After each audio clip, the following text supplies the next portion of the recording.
Reading is good. Action is better.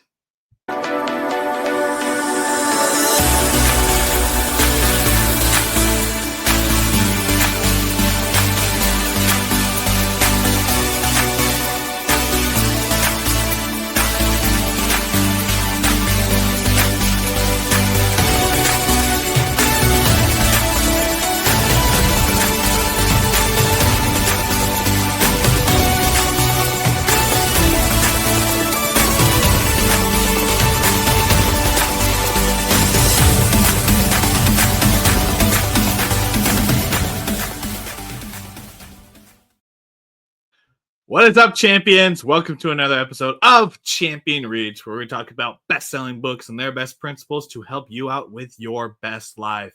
I am your host today, Coach Willie Blake, and I am joined with the founder of Champion Circle, Mr. John Kovach Jr. And today is a new month and a new book for us to jump into. And I'm so excited because this month we are jumping into the book, The Lean Startup by... I remember his last name now, but Eric Ries. There we go. I'm like, it took me forever to remember his last name. Finally got that, and then I totally forgot the first name. Eric Ries, the wonderful author of Lean Startup. As I've been, John, you can, I'm sure, say the exact same thing. As I started reading this, for me personally, I like self-help books that not only just teach principles, but also tell stories. Stories is the best way, at least for me, to learn of how to take in principles. And Eric does a really good idea or really good job of mixing both, of which is not over giving advice, teaching lessons to where it's just like a lecture, but then also not just straight up storytelling. He actually gets to the point of what's going on. I don't know if you've kind of felt that same energy as you've read. Yeah, I do love the well-balanced storytelling as well as application and information. Without being a story per se, Malcolm Gladwell is a master at this because he shows with anecdotal evidence of the examples of what he's portraying or trying to communicate. And in a very complementative way, Eric Ries here is taking startup example after example after example, but also coupling it with his experience of taking on an executive role or a managerial role in a startup company where he was pressured with the information or pressured with the task of executing a well thought out, a well planned, and a very, very detail oriented business plan. And so his experiences are really they really cut to the heart of any entrepreneur because, I'll admit I have a bachelor's degree. I got a minor in business because I didn't want to go all the way down the road of getting a business degree and move into the MBA consideration. I just wanted to finish my degree and get out because business and entrepreneurship was like my lifeblood, right? I wanted to get into action. I didn't want to just sit there and read books about it. I wanted to read books and do stuff. But it's very interesting how he dives into this idea that we don't have to follow the exact plan put in front of us because sometimes it's not about following the exact plan. It's just you got to have some qualities and some characteristics, and he shares that pretty blatantly in the first parts of this book. Yeah, and does a really good job at doing it. You and I were talking back in the green room, and we were popping out a bunch of ideas. Mostly you were popping out a bunch of ideas because you're just like, boom, boom, boom, boom. And I'm like, yes. Today, we're just going to start our discussion. We'll see where it leads to, but we're going to start our discussion with startups require nimble execution. Most companies measure success based on the execution of the business plan or its exact plan results when they need to discover early on if the product even has an audience. Relatable. So relatable. When I first started back in, it was like 2019. I was living in a really small house, 2-bedroom apartment. One bedroom was my wife and I. The other bedroom was storage, basically, of all of our stuff. And I remember I had my box desk. It was like 3 boxes high and an ironing board on top. That's what I used for my desk. And as I was sitting there, one of the things I had was this journal. And in this journal, I had all of my inventions that I had written down. And one of them, I thought, why is this not out there? Why is this invention just not flooding the markets? I took execution on it and did research and realized because it was a stupid product, it wasn't going to be making any money going out and doing anything.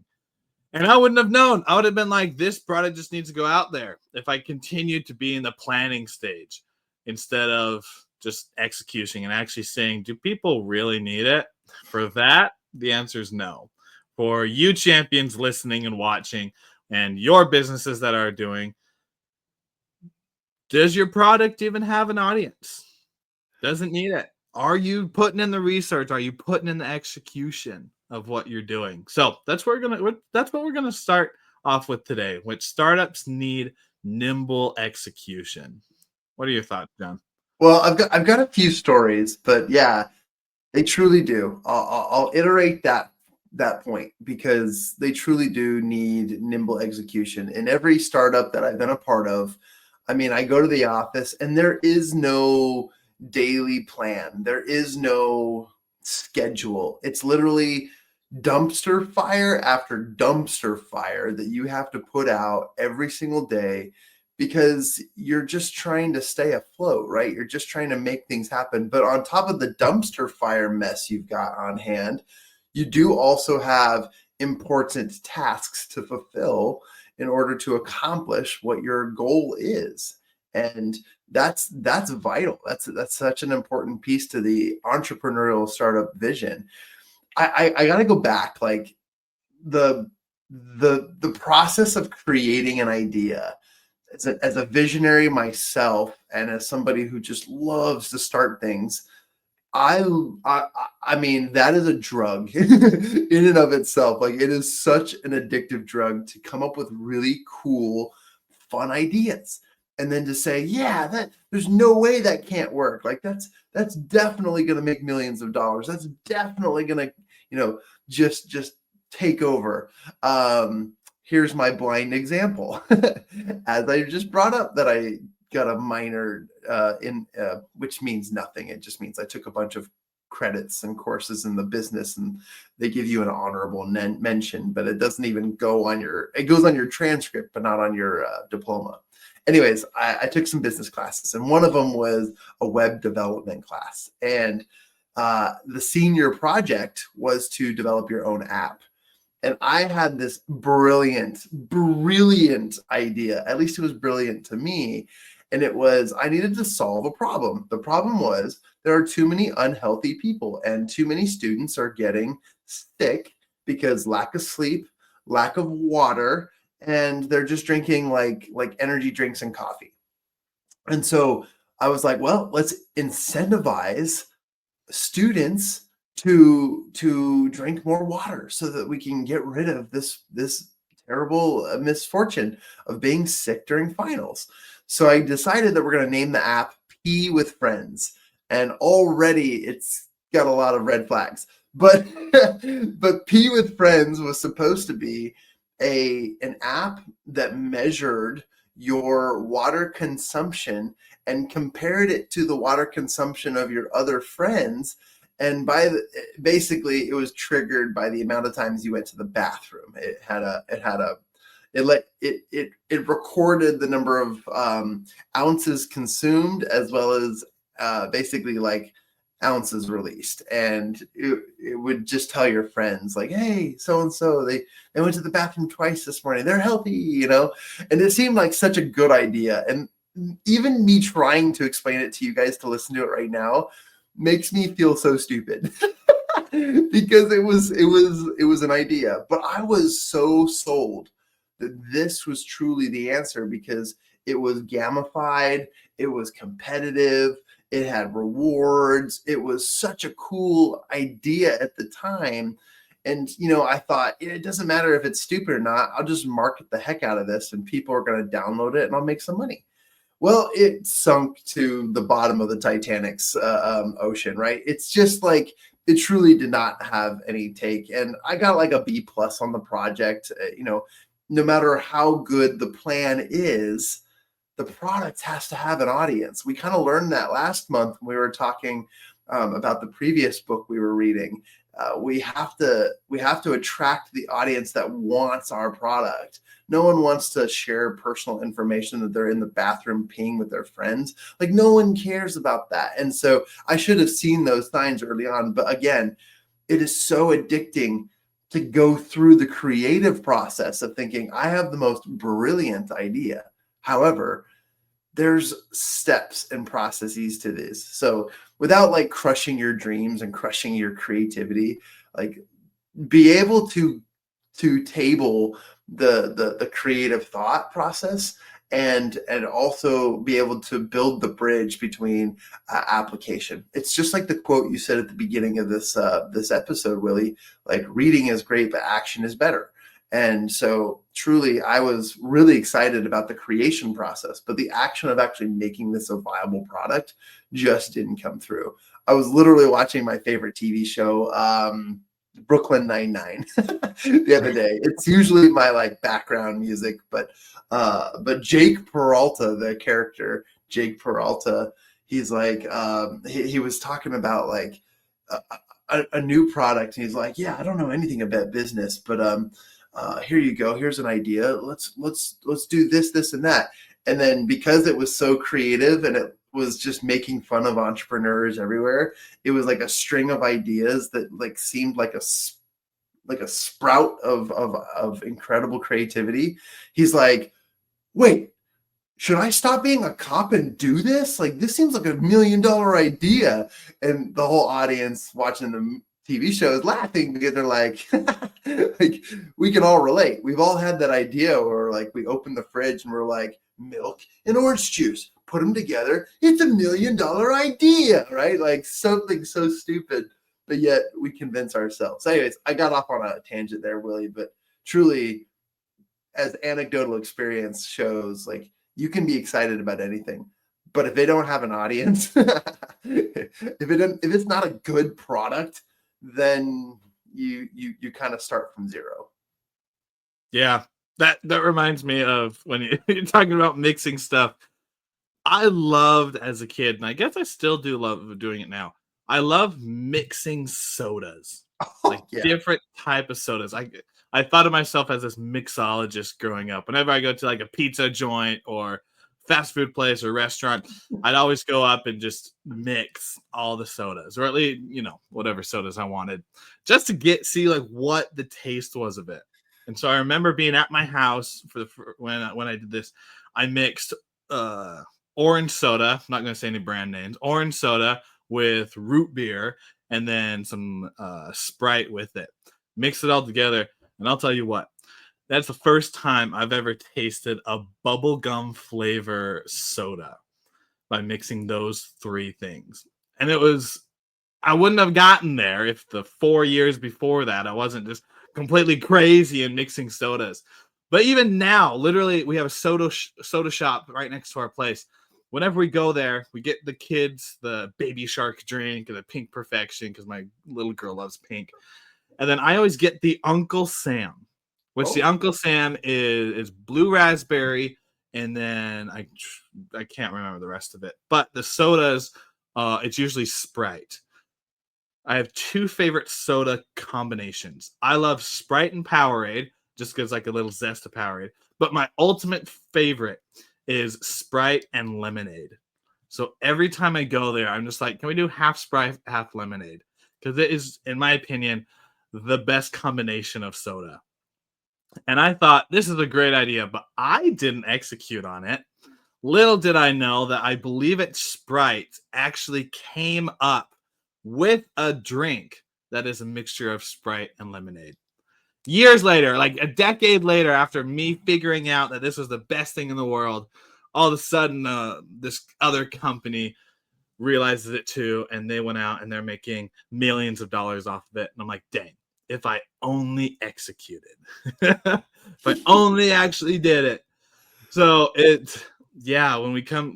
it comes to like you got the plan and you got the execution.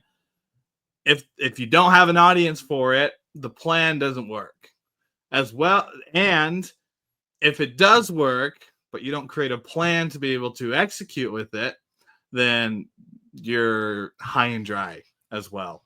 So, Yeah. John, actually, this question came up, and I'm sure you have another thought that you can add on to it. How do we find a perfect balance? What's the step-by-step process to where those who are listening can go from where they're at with this thought idea to executing it and finding if the audience is there? Yeah. Okay. Great question. It does tie into what I was going to say a minute ago, because the answer is not the answer our audience nor what we hope to expect. And the answer is it depends. Like it truly does. Because look, there is no perfect plan. And the perfect plan assembled, executed, and achieved is nothing compared to what was on paper. And that's because so many things come up, so many things just go awry. I just moved into a new house, and my wife and I have literally just accepted. We've like wiped our hands clean of expecting that everything's going to go right the first time we try, because we start putting together a piece of furniture. Of course, we're missing screws. We start like drilling holes in walls. Of course, there's no, stud on the other side of that wall. Like there's so many things that are happening when we're just like, yeah, let's just do it. It's so easy. We watch HGTV all the time, and we see these house builders and people, they just put things up on their wall like it's nothing. And all of a sudden we're realizing you just can't do that. You gotta have tools and respond, but at the same time too, the answer isn't as difficult either. And that's why it sucks, because it's like, I wish I could give you that balanced answer. But from my personal experience, and again, I've started a dozen plus businesses. A few of them still stand today as positive representations of my direction, my true north, as he talks about in the book here. And that's okay. Like, I'm not a failure of a person, but I have used failure to fuel my fire and to head in directions that keep me afloat, right? That keep me going. And the only reason why I would continue to do them is because I believe passionately, and things keep me going for sure. But long story short is there a balance? I'm sure there is. But that's unique to each person and that business. The early days of me running a company called Amplified Minds was truly just like dumpster fire after dumpster fire. But then on top of that, hey, let's have some innovation opportunities. Let's think about it. And, Amplified Minds didn't fail. It just transitioned into a new company venture that we renamed called Champion Circle. And so that really, really cool opportunities there. But I do remember working for Coldwell Banker, and we had a fearless leader in Coldwell Banker, and he's a famous guy. You'll see him on the History Channel. He's the owner and operator of a farm out in Utah called Skinwalker Ranch. We won't get into it on this episode, but anyways, one of the things I loved is that in every article and in every description of his business, this is a multi-billion-dollar company. And the description of his business was a quick and nimble, solution-oriented brokerage.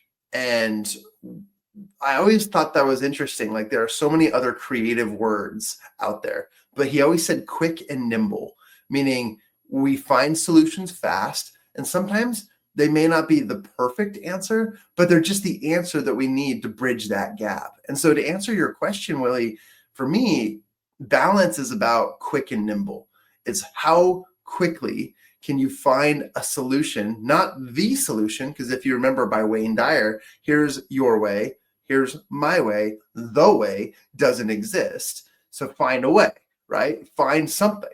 And to me, like, quick and nimble is what it's all about. You've got to just be willing to roll with the punches, because you will get hit first. And when you do get hit, do you fall down or do you strike back? Do you get into a defensive position, or can you find a balance between offense and defense? And I'm moving back into sports analogies naturally, but that's truly my answer. And what I feel from my personal experience is the results of building and starting and operating businesses. But that's my experience. You could start a easy, let's see, you could start an AI-based business with little to no risk, because it's just based off of the coding and the results it provides. And again, like, you could just live that balance and live in peace and do all kinds of things. Or you could start a business that literally is the opposite of that, and it's pure stress and pure chaos all the time. And it just depends. It truly does. But that's my opinion. I'll pass it back to you. What are your thoughts? Yeah. Along those exact same lines. There's not a way to do something. If there was a way, whoever figured it out first time would have created the blueprint or that, and it would literally work for every single individual that goes out and does it. How many of you, I'm talking to you listeners, how many of you have ever paid for a coaching program or have paid for a webinar? I know my hand's going up too. Or gone to a conference and paid for their services or product, and they created it based off of their experience and everything they did and their success with it. So you jump in, fire's gun a-blazing, just ready to go. A couple days, couple of weeks, maybe even a couple months or a couple of years go by, and you still don't have the results that they had. There is not a single way to do it. But the bestest way that I have found is doing it your way. Doing it the way that works for you. I've always seen at college, I'll say it this a different way. I've always questioned why the marketing student has to take a biology class. That always just seemed weird to me. But I realized that they do that because the generals for the associate's degree is to test the field. It is to get out there and get experience. It is to put your foot in science and finance and business. It's to put your foot into the economy, put it into psychology, put it like there's so many different areas in which you put your experience into. And it's there, my belief is that it's there so that you can start to learn yourself what you are wanting to do the rest of your life. And I think that's fantastic. That is not the way, but it is an amazing way to be able to create the life that you want and go with the vision that you have. Because when you're out there executing, you're learning, you're moving. If you're just sitting there not doing anything, coming up with this plan, you might be like myself back when I was a junior in high school, be like, I have always wanted to be a vet. Ever since I was a kid, I've always wanted to be a vet. And then I walked out into, I think it was called like J-Tech or C-Tech or whatever. It was like a college course thing that you can do in high school. And it was in a different building off campus. Went there for a pre-orientation while they were showing us around the vet degree type thing. And I walked into this room and there were cages all around full of rats and snakes. And I walked right out and said, I am done being a vet. I do not want to do that. I could have stayed on my couch. I could have stayed just playing with animals and be like, a vet is what I wanted to do. And then the moment I got out and started to execute and take action was the moment I realized I love animals. I do not want to be a vet. So then I went to computer technology, realized I didn't want to do that. Went to accounting, realized I don't want to be behind a cubicle after a year and a half of doing that. And then finally ended up in this wonderful world of business and personal development. And I'm like, I'm in love with this. It took me a decade to get here, but I'm in love with this. And that's simply because I was dipping my toes in experience. And all of us should be dipping our toes in experience. I don't know why it feels so cringy when I say it like that, but dip your toes in the experience of just everything that there is to offer, and you will start to realize the wonderful things that you like, the other things that you dislike, and then you just do more of what you like and less of what you dislike. Bada bing, bada boom. There's your execution plan. John, as we wrap up this episode, I'd love to hear your final thoughts on it all. I love that Willie stamp of here's how I did it, what's your way, and I appreciate that because again, that just proves the point. Like every journey is unique, and there isn't going to be a way. I fall victim of picking up the newest bestseller, New York Times bestseller, thinking this book will solve my problems. And I'm going to get a step-by-step plan from the text of this book. And of course, because I'm flawless, I will execute the plan flawlessly and it's going to be perfect. And by reading this book, I too will have massive success, money out the wazoo and yada, yada. Like I fall victim of that. But again, my personal interests are always to read the 5-step program or that easy blog read about getting things done, right? I love those things. I'm just attracted to them. Should I spend less time reading them and more time doing them? Probably. But at the same time, too, each plan is unique and each plan is different. The timeline that you just described, Willie, is beautiful because I'll iterate this last point here. Eric Ries says, if you cannot fail, you cannot learn. And we've heard variations of that quote in so many different ways. You know, fail fast, fail forward. Les Brown says, if you fall down, learn to fall on your back. Because if you can look up, then you can get up, right? All of those things kind of iterate the same point, which is failure is part of the process. Like, look, you can fail and you'll still survive. But that's the thing is like, looking fear in its eyes and saying, okay, I did not accomplish what I wanted to accomplish. I wanted to be a vet. I walked in and I walked right back out. I sure hope that doesn't happen to me the day I walk in to go get my pilot's license. Like I have been wanting to fly my entire life. But at the same time, I recognize that there are things that drive us. And I'll always fall back on Napoleon Hill's first principle of success, which is desire. If you have a desire, a will to win, and it's something that truly doesn't scare you off, then you'll make it happen. But in the meantime, just expect to fail. Expect there to be road bumps. Nothing's going to work on the first try. And if it does, if it were easy, we'd all be doing it. If it were easy, we would all be rich. If it were easy, we would all have so much more under our belts. But yet it's not. And that is truly not the detriment to this principle. It is the beauty, because creativity is truly something of worth oohing and awing at, because it's not perfect. It comes from a place of, well, imperfection. And I love this. I love the concept of this book, and I'm grateful for the opportunity to discuss it and read it. So I look forward to a few more episodes where we can dive deeper into the concepts and teach a little bit of principle. But from the beginning, I just want my testimony to the audience to resonate that, look, it's not going to be perfect. The bridge is definitely going to be like swinging from jungle vines on occasion. But is it worth it?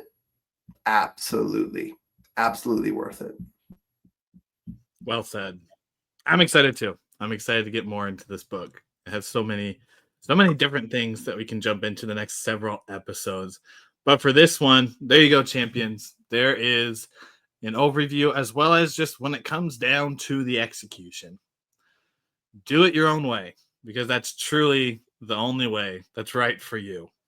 And with that, champions, that wraps up this episode of Champion Reads. If you have found inspiration in it, go ahead and subscribe to the podcast. You can find us on all the major podcasting platforms, as well as go check us out on our website, mychampionscircle.com, where you'll find the link to the podcast, our socials, and everything else going in the Champion Circle universe.